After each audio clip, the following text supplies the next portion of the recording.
Nai haere mai ki te karanga o te whenua.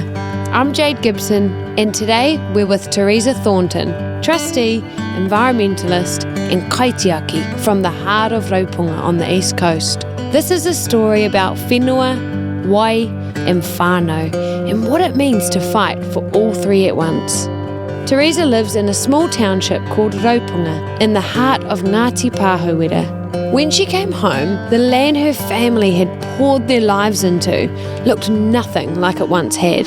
Ko Theresa Thornton ahau. I live in a little township called Raupunga, the heart of Pāhauwera. Our trust actually started way back in 2002, and I think we're lucky we done it then because it only took 6 months. These days it's taken about 2 years for whānau to get trust set up, so it's a bit of a long process. We set up our trust, we had our hui with our whānau, and nothing really happened because I was sort of living down the bay and down south there for a while for work, and then I went home and I remember going down to our whenua and good paddocks were covered in gorse, and when our grandfather died, our grandmother had just leased it out to Pākehā most of the time, and they pretty much just used and abused it. No fences were put up, nothing was done to the land, nothing was done to the whenua, but in her head all she really wanted was to make sure the rates got paid so that the land wasn't taken. So when I went home, I thought, oh my gosh, I just cried when I saw the land. With no money and a lot of determination, Theresa started the clean-up the only way she knew how, practically and with whānau.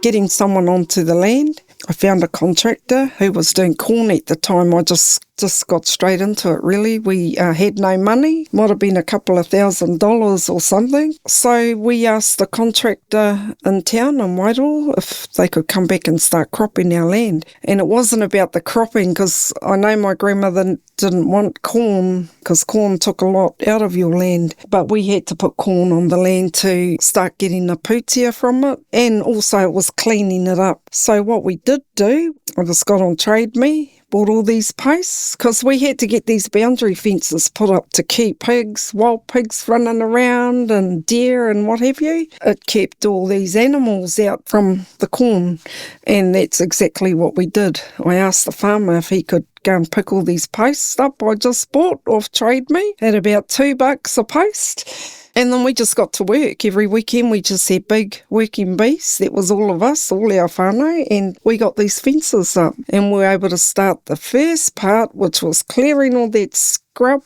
and putting it into corn. We're doing silage now. Also, with doing silage and grass, we're able to clear the top paddock. There was another 5 hectares up there that hadn't been done because, that was really bad, that paddock. What were we thinking at that time? It was just about getting all our whānau together, getting a committee together, and this is the committee that'll drive the trust to make something good with our land.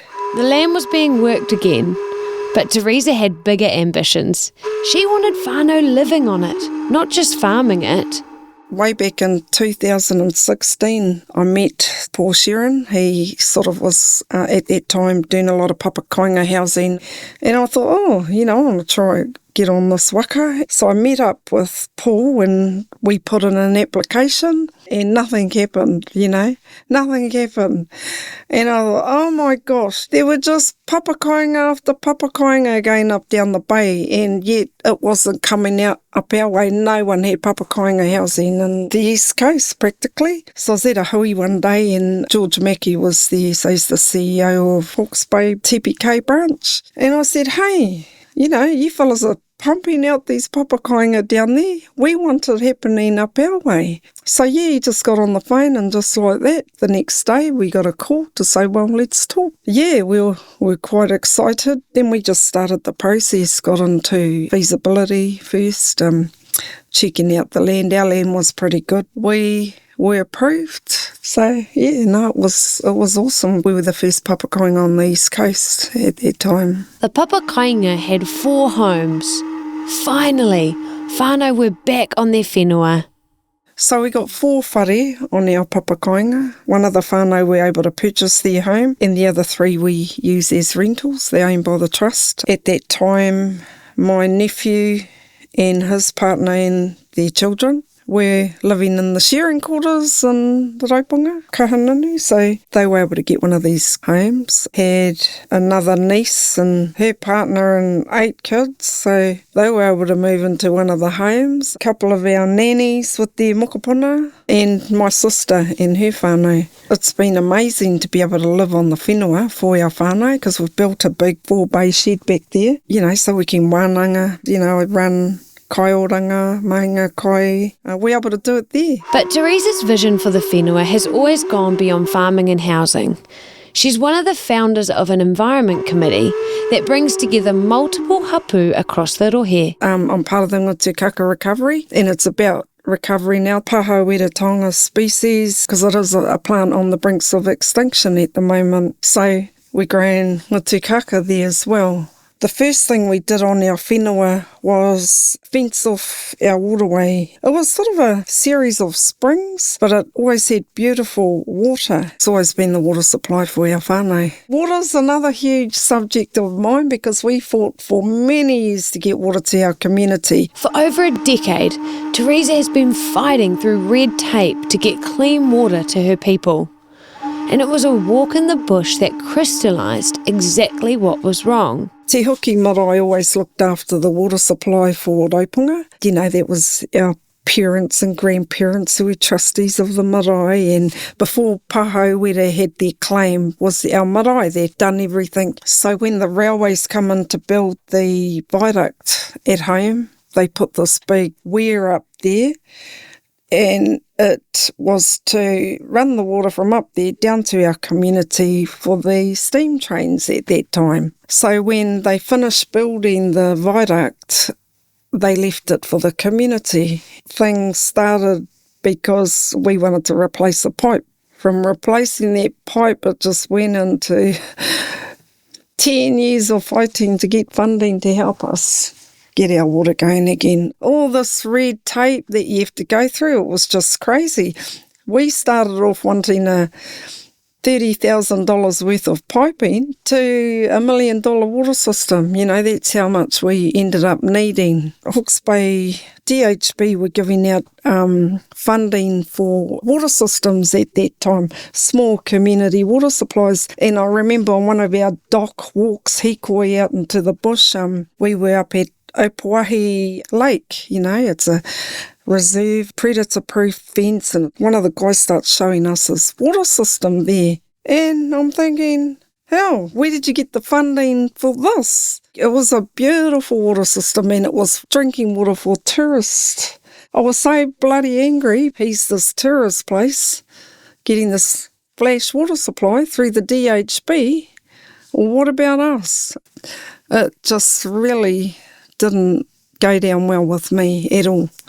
And that was our fight, really. Why aren't you putting supplies into rural communities like ours that are 100% Māori communities who've had water issues forever? Yeah, it just was a 10-year struggle, fight, red tape and all the rest of it to get a water supply to our community. I just thought, the system is not right, eh? And now, even having the water isn't simple. The increasing pollution and contamination of our whenua and waterways, paired with the slash and silt that keeps coming down in these heavy rainfall events, especially after Cyclone Gabrielle, means that the clean water her grandparents drank without filters now needs a treatment plant. These days it's hard with the water because it's getting so polluted and contaminated, including groundwater. Surface water, we're collecting surface water. With that comes a whole lot of problems because it's slash and silt, and especially with climate change. And that's what we're doing. We want to start fencing that creek off, and we're doing it bit by bit and planting it up with natives as we go. We've just got to take it back to how it was. Our tepuna drunk out of that. They didn't need any filters or any of that stuff. Now these days it's got to go through a whole treatment plant, and it's just crazy, how polluted our water's got. With the environment mahi I'm doing, we've managed to start a Environment Committee in Pāhauwera. It's very community orientated, and it's a person from each of our rohe. We have somebody from Mōhaka, Wai Wha, Tūtara, Koti Māori, Pūtere, Kahanunu. So, they're able to bring something. It's been great. It's been awesome. So we meet once every 6 weeks. I mean, at the moment, doing the recovery of the Ngāti Kaka, I'm part of the national Ngāti Kaka team. We're doing whitebait spawning sites, Mōhaka, Wai Wha rivers. We're doing mahi for the Kakihi, which is in the Pūtere Lakes and Wai Wha River. We all work voluntary on this committee. Just get a bit of a fee every 6 weeks. I'll give you a good example. They were doing some harvesting at Wai Wha, pine harvesting. They pushed all the slash into the river. One of our ladies, she's the representative for Wai Wha, so she's always looking at her river, looking at the environment in Wai Wha, and she saw it all. And so it was posted onto our environment group page, and then Trev saw it. So Trev is one of our committee members. He represents Koti Māori and Tūtara. He's also the health and safety for DG Glens. DG Glens is forestry harvesters for Pampak. So it wasn't Pampak, it was another company, an independent-owned company, and he told them to get up there and clean that out, and just like that, they had to get up there and clean all that slash out of our river. I mean, who does that in this day and age? It's just unheard of, but they're still doing it. That was all about our whānau monitoring these areas, and it was cleaned out pretty much that week. We also have 2 kaumātua representatives. It's important to have our kaumātua because they're there to guide us and keep us on the right track, keep us safe. And we have 2 trustees from the Ngāti Pāhauwera Development Trust. So it's a proper set-up environment committee. We're right at the bottom of the barrel, really. Rural communities, but especially Māori rural communities.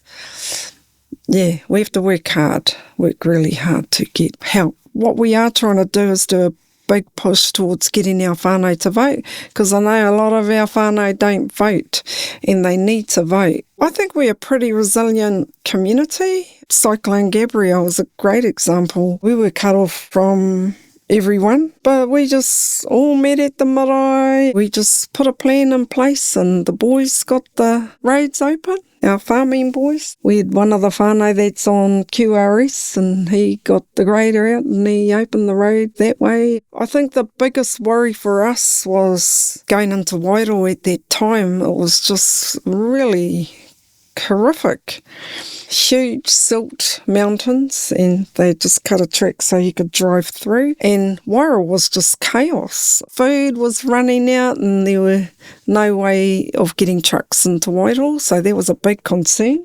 Petrol, I mean, the lines were humongous, and I thought, it was actually really quite depressing being in Wairoa, and we said, we just got to go home and work it out. And that's what we did do. We opened up our marae, and then we just made that the base and just made sure our kaumātua and our children were good. We just got containers in through civil defence at that time. We already had a big generator for the marae, and that was able to give whānau showers, get the water running, and to get food from, and they were flying them in on choppers, so they've taken to our te huki in Mōhaka, and then we just distributed the kai out to our most vulnerable and all our whānau around our communities. After 20 plus years of all of this, the fencing, the papakāinga, the water, the cyclone, the committee, what does Theresa want other Māori land trustees to know? Yeah, set up the trust, because that's a big part of it, eh? You need that trust set up, and I know it's a real process now, and it takes quite a while to do it, but yeah, I think that's the first step. It's about getting your trust set up, getting a good committee. The smaller the better. It's easier to work with a few of yous than with a whole lot of yous, because otherwise you don't get anywhere, and you need a driver, someone to drive the kaupapa. And for us, that was me. Drove all our kaupapa and just kept at it. We as Māori pay tax as well. So we're just as entitled to that funding as everyone else. But we're at the bottom of the pūtea chain. I think doing the mahi that we're doing gives us hope, because we're trying to repair the damage that's been done through government, I think. I'm going to blame the government and the councils. It's through their work. Our environment's not in a good condition. Our waters are not good. They're paru. I mean, if you want clean water now, you got to pretty much go to the mountains, because after that, it's just contaminated through bad farming practices, bad forestry practices. They've got to change their way of thinking. You know, why do people come to New Zealand? They come to New Zealand because they want to see a clean, green New Zealand. We're getting away from that.